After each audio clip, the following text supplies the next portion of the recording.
Hello. कैसे हैं आप सभी। स्वागत है आपके अपने YouTube चैनल और बउआ वाला चैनल सनी आर्ट्स क्लासेस में। आज की यह क्लासेस जो है साइकोलॉजी की क्लास है और साइकोलॉजी को आप हिंदी में मनोविज्ञान के नाम से जानते हैं। आप अगर इस चैनल से नए जुड़े हैं तो साइकोलॉजी के 8 क्लास को छोड़ के आ रहे हैं। आज का जो है साइकोलॉजी यानी कि मनोविज्ञान का ये 9वीं क्लास है, जिस क्लास में आप जो है 81 से लेकर 90 तक के प्रश्नों को बिना आंसर देखे हुए क्लास में ही याद करके जाएंगे। तो बस आए हैं तो थोड़ा सा जो है क्लास का मजा लीजिए। शुरू करते हैं आज के इस सवाल को। आज का सबसे पहला प्रश्न है आपके लिए, बताइए सामूहिक अचेतन का अर्थ बताइए। सामूहिक अचेतन होता क्या है।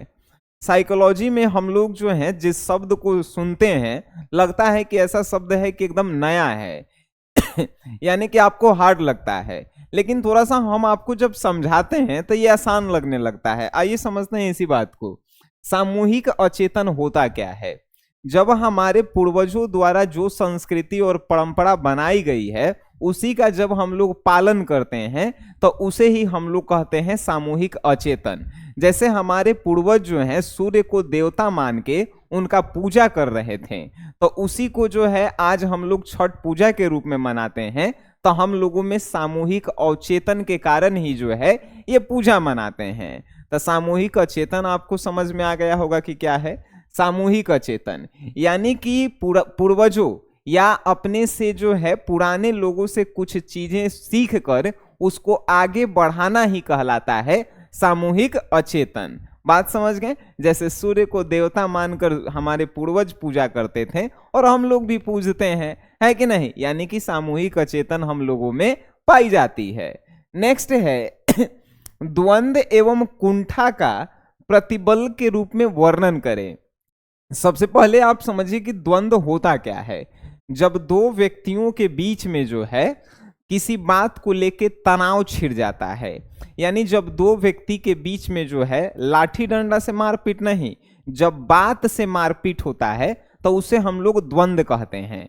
कुंठा का मतलब होता है किसी चीज को पाने के लिए हम कोशिश करते हैं और कोई व्यक्ति उस चीज को पाने से हमें रोकता है। मतलब कि आप जो है आईएएस ऑफिसर बनना चाहते हैं लेकिन कोई जो है आपको बनने नहीं दे रहा है, तो उसे जो है हम लोग कुंठा कहते हैं। अब आपसे पूछा है कि द्वंद्व एवं कुंठा का प्रतिबल के रूप में वर्णन करें। यानी कि द्वंद्व जो है प्रतिबल मीन्स होता है डिप्रेशन। ध्यान रखेंगे आप सभी। तो द्वंद्व क्या होता है। तो द्वंद्व का अगर प्रतिबल के रूप में हम आपको बताएंगे तो जब दो व्यक्तियों के आपस मतभेद के कारण जो मन में विचार उत्पन्न होता है उसे द्वंद्व कहते हैं। जैसे अगर दो व्यक्तियों के बीच में द्वंद्व अगर उत्पन्न हो जाए तो एक व्यक्ति दूसरे व्यक्ति को बर्बाद करने की प्रवृत्ति रखता है। कुंठा क्या होता है। जब आप किसी लक्ष्य की प्राप्ति करते हैं और आपको जो है वो लक्ष्य प्राप्त करने में कोई बाधा बनता है तो उसे कुंठा कहते हैं। और ये सभी चीजें जब आपके साथ होती है तो आपके मन में एक विचार जरूर उत्पन्न होता है कि सामने वाले व्यक्ति को जो है बर्बाद कर देंगे, क्योंकि वो जो है हमें लक्ष्य की प्राप्ति करने में रुकावट बना है। ध्यान में रहे, याद होके तब ठीक है। चलिए नेक्स्ट है कि तनाव स्वास्थ्य को किस प्रकार प्रभावित करता है। तनाव मीन्स समझिए होता क्या है। तनाव मीन्स होता है किसी बात को लेकर, किसी भी विचार को लेकर बार बार सोचना ही तनाव कहलाता है। अब तनाव आपके स्वास्थ्य को कैसे प्रभावित करता है। तो तनाव हमारे स्वास्थ्य को इस प्रकार प्रभावित करता है कि तनाव के कारण ना ही हम लोग ठीक से नींद ले पाते हैं, ना ही ठीक से भोजन कर पाते हैं और ना ही जो है हम लोग समय पे अपना काम कर पाते हैं, जिसके कारण हमारा शरीर कमजोर होने लगता है। तो तनाव से जो है हमारा स्वास्थ्य जो है काफी ज्यादा प्रभावित होता है।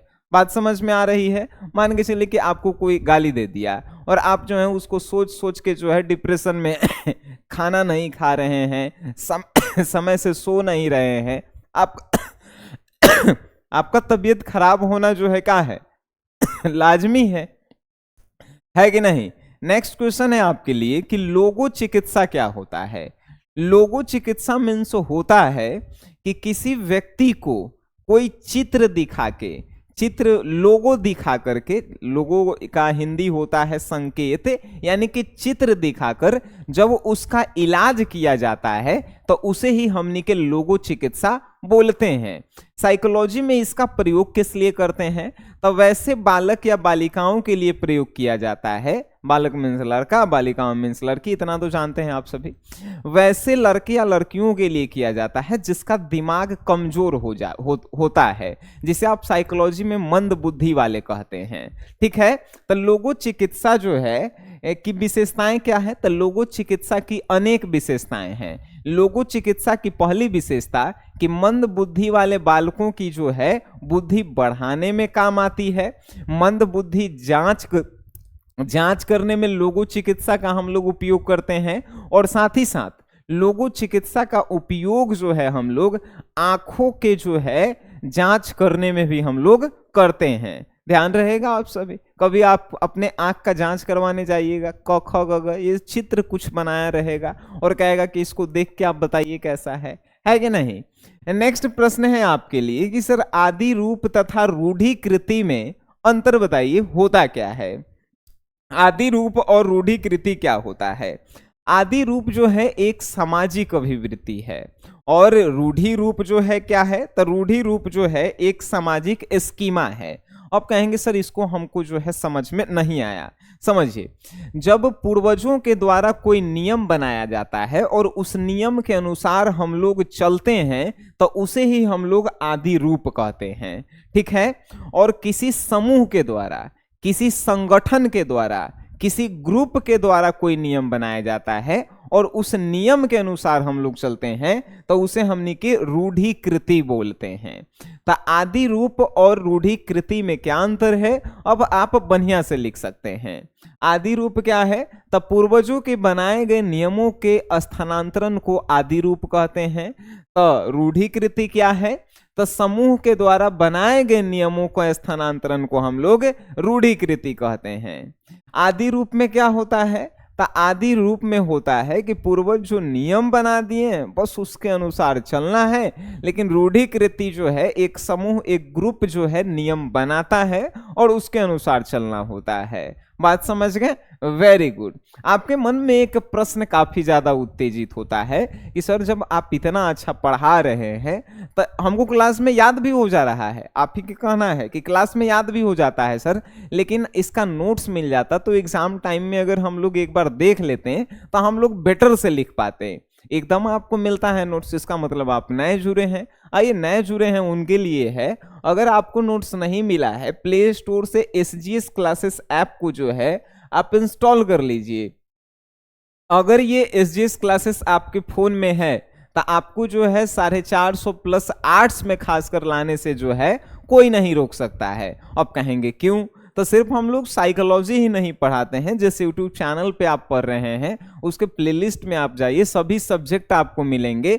सभी सब्जेक्ट 2 नंबर वाले इंपॉर्टेंट क्वेश्चन, 5 नंबर वाले important question, chapter wise objective, साथ ही साथ आपको test series, recorded video, question bank solution, model paper solution, ना जाने कितना आपको दिया जाएगा जो आपके एग्जाम से जो है काफी ज्यादा रहेगा।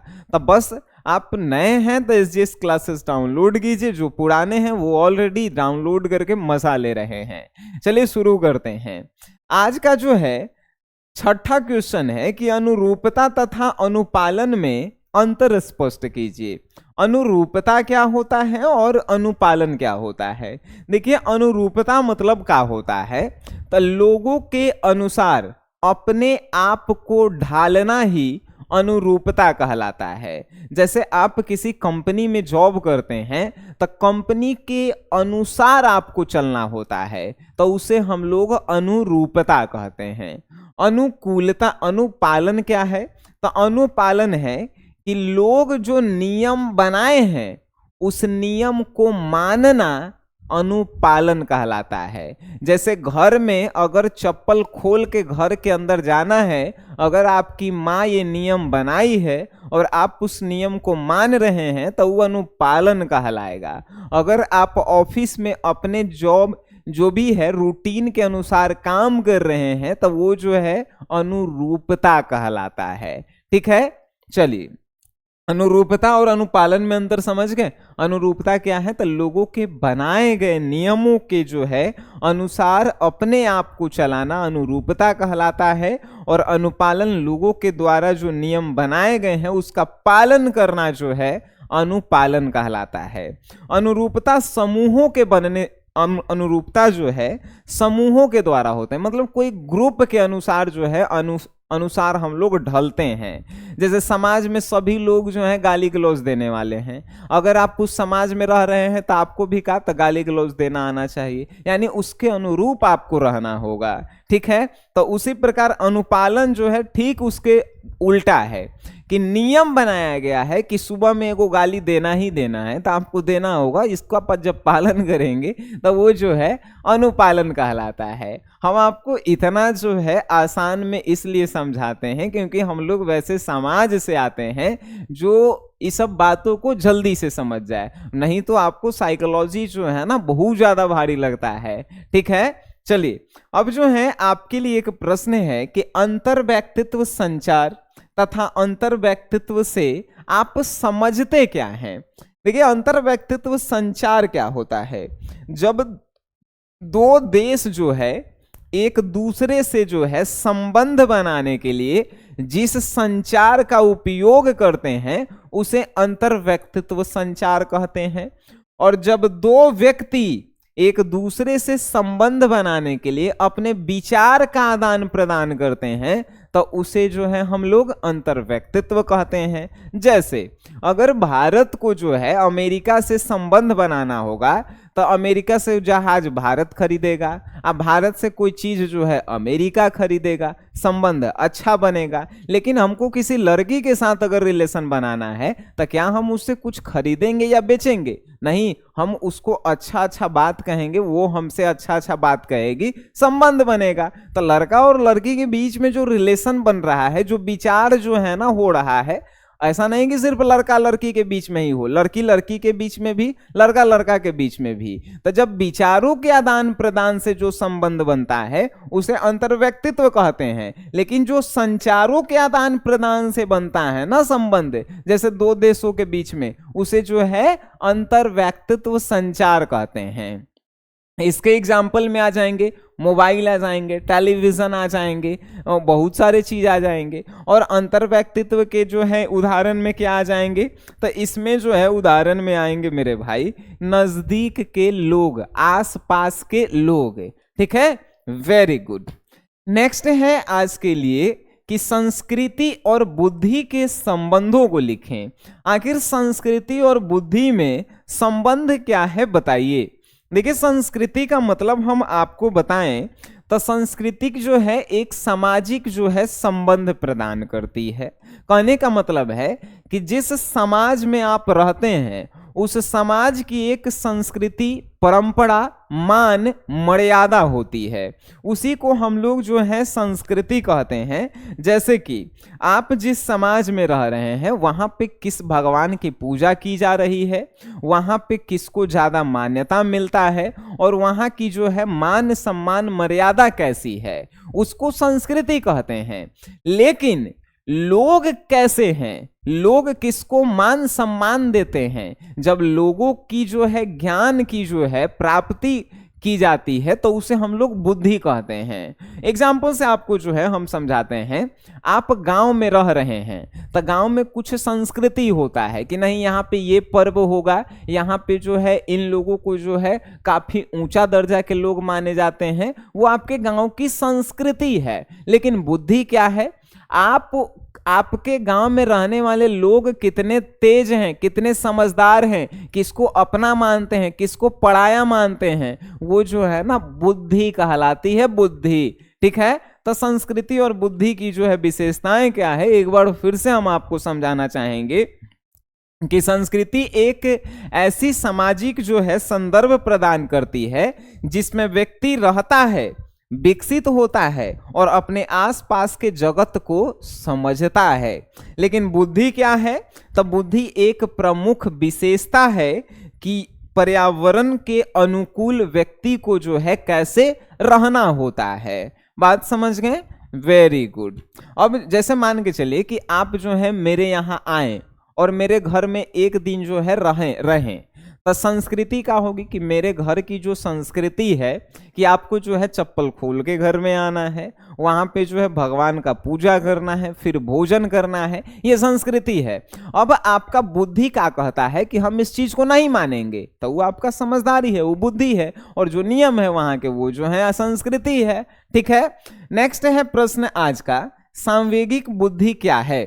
सांवेगिक बुद्धि जो है समझिए क्या है, किसी व्यक्ति द्वारा संवेगों को प्रत्याशित करके नियंत्रित करना तथा उनका मूल्यांकन करने की बुद्धि या क्षमता को ही सांवेगिक बुद्धि कहते हैं। कहेंगे सर हमरा इसे समझ में नहीं आता है। समझिए, कभी कभी आपने सुना होगा कि किसी व्यक्ति को देखकर कोई बता देता है कि अरे वो पागल व्यक्ति है, नेरे फलनवा बड़ी तेज है, नहीं फलनवा ने तेजे है, ने पागले है। मतलब किसी व्यक्ति को देख कर बता देना कि वो व्यक्ति रहन सहन से कैसा है, उसका दिमागी संतुलन कैसा है, उसका जो है स्वास्थ्य कैसा है। तो ऐसी अगर आपके दिमाग, अगर ऐसा दिमाग है तो उस दिमाग को हम लोग जानते हैं क्या कहेंगे? सांवेगिक बुद्धि कहेंगे। ठीक है, साइकोलॉजी में इसे हम लोग कहते हैं। आज का लास्ट प्रश्न है आपके लिए कि आत्मसिद्धि से आप क्या समझते हैं? देखिए, आत्मसिद्धि का तात्पर्य होता है कि अपने संपूर्ण संभावनाओं की पूर्ति कर लेना। कहने का मतलब होता है कि मेरा जो गोल है कि नहीं मुझे आईएएस ऑफिसर बनना है, आईएएस ऑफिसर बन के जो है मुझे बड़ा सा घर बनाना है, बड़ा सा गाड़ी खरीदना है, उसके बाद 2-4 नौकर चाकर रहना चाहिए, बॉडीगार्ड रहना चाहिए, बाउंसर रहना चाहिए। जब इन सभी चीजों को हम पा लेंगे तो उसे हम लोग कहते हैं आत्मसिद्धि। यानी कि सभी संभावनाओं की पूर्ति कर लेना ही आत्मसिद्धि कहलाता है। ऐसा नहीं है कि उतना पाने के बाद जो है हम छोड़ देंगे, काम नहीं करेंगे या और नहीं पाएंगे, और भी प्रयास करेंगे, लेकिन जितना जरूरत है अगर उतना चीज हम पा लिए तो वो आत्मसिद्धि ही कहलाता है। यानी कि लोगों की जब संभावनाओं की पूर्ति हो जाती है तो उसे साइकोलॉजी में आत्मसिद्धि के नाम से हम लोग जानते हैं। अब हमें आपसे एक प्रश्न पूछना है। ये 10 क्वेश्चन जो हैं हम लोग रेगुलर क्लास में कर रहे हैं, इनमें से कौन से ऐसे प्रश्न रहे जिनका आंसर आपको याद नहीं हुआ? ठीक है, अगर किसी कारण बस आपको प्रश्न का उत्तर नहीं याद होता है, आप इस क्लास को एक बार दोबारा देखें। साथ ही साथ आप इस जीएस क्लासेस को अपने फोन में जो है इंस्टॉल किए हैं, न्यू यूजर पे क्लिक करके रजिस्टर्ड करें, और एक आर्ट्स का कोर्स है संपूर्ण पैकेज वाला, उसको खरीदिए आप और मजा लीजिए। आप एग्जाम तक जो है आपको मजा दिलाएंगे हम। तो मिलते हैं आप सभी से नेक्स्ट क्लास में, तब तक के लिए टाटा बाय बाय, धन्यवाद।